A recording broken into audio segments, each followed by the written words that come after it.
Ganitong luto naman ang itry nyo next time mga mare. Nako, siguradong tataob na naman ang kaldero nyo dito dahil amoy at itsura pa lang nito ay talaga namang nakakatakam na. Perfect nga rin ito panghanda at pang Noche Buena. So for this recipe mga mare ay gagamit nga ako dito ng karne ng baboy. Pwede rin po kayong gumamit ng karne ng manok kung yun po ang mas bet nyo. Pwede rin naman po yun. And then itong meat natin ay pinansir ko lang muna hanggang sa maging golden brown ito. At nang maging golden brown na ito ay syempre nilagay ko lang sa gilid ng pan para hindi na natin yan hanguin. And then sinutay ko na dito ang garlic and onion. White onion po ang gamit ko dyan para mas mabango. And then nang okay na nga po ito ay sinunod ko namang igisa ang kamatis. Yes, maglalagay po tayo ng kamatis sa ating pochero para mas malasa po ito. After ko maggisa mga mare ay tinimplan ko na nga ito. Naglagay lang ako dito ng 2 tablespoon of patis at syempre ang ground black pepper natin at isang pork cubes para naman mas masarap at mas malinamnam ang ating pork pochero. And then nag-add na ako dito ng tubig at isisimmer lang natin ito for 10 minutes and then after 10 minutes ganito na nga ang itsura niya.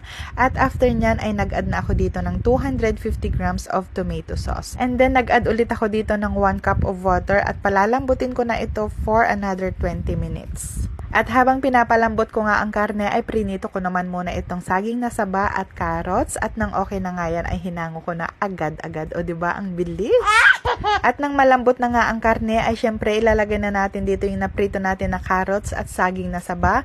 And then halu-haluin lang natin yan at isisimmer natin ito for another 5 minutes. Anyway mga mare, nag-add pala ako dito ng 2 tablespoon of brown sugar para mabalance ang lasa nito. And then nang okay na nga ito, syempre nilagay ko na nga rin itong mga gulay. Naglagay ako dito ng repolyo at baguio beans. Pwede rin po kayong maglagay ng pechay kung yun po ang mas prefer nyo. At ito na nga ang ating pork pochero. Sobrang sarap talaga nito mga mare. Napaka-perfect at talaga namang amoy fiesta ang bahay nyo pag ito ang niluto nyo.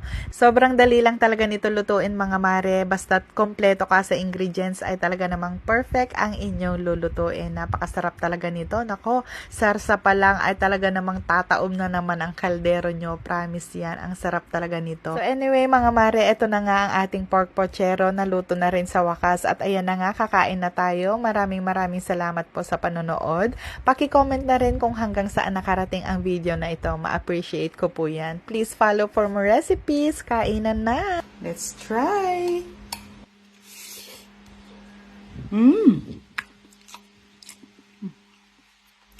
Grabe ang sarap. Perfect na lasa. Ang sarap ng lasa. Pang fiesta.